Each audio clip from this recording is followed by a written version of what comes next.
I met Sukrut after a long history of him having groin pain. He's an Ultimate Frisbee player for Rutgers. I took one hard step outwards and there was a little tear in the tendon, and as an inexperienced player I kind of just took some Advil, and the more Advil I'd take, the more I'd keep playing, and eventually that pain got to an unbearable point where I couldn't even run. That was the point where I was like, okay, I need to see someone. I saw him a week after he did the PRP injection, so he was a little bit sore. Tony brought me in for an hour-long evaluation. We tested out the movements. His groin was actually pretty strong when we first tested it. The problem is that it was excessively being used. In the beginning, it was a lot of making sure that I was activating the right muscles. Trying to have him use less of his hamstrings and use more of his glutes. So I'd be on the table flexing my glutes. We started bumping up the intensity of the exercises. I started realizing some habits that he was doing. Instead of him using his back leg to push off, he was actually using his lead leg or his front leg to pull himself in order to keep up with me. It was all about stop pulling and please push more.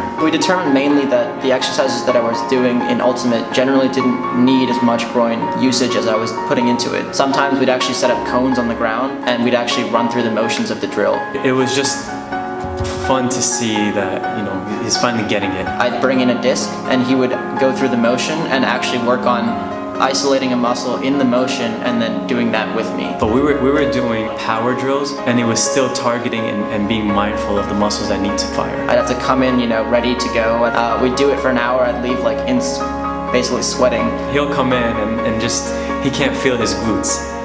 But it was exciting at the same time because it was the first time that he can actually feel glutes back there. So he would always joke around and start flexing in the mirror. Every movement that I'd ever come across in Ultimate Frisbee, we'd be doing it here. At that point, I'm comfortable with saying, you're clear to go back to doing what you love. The future is going to be playing more Ultimate as much as I can, and to make sure that I keep doing the exercises that Tony's told me to do so I don't ever re-injure my groin.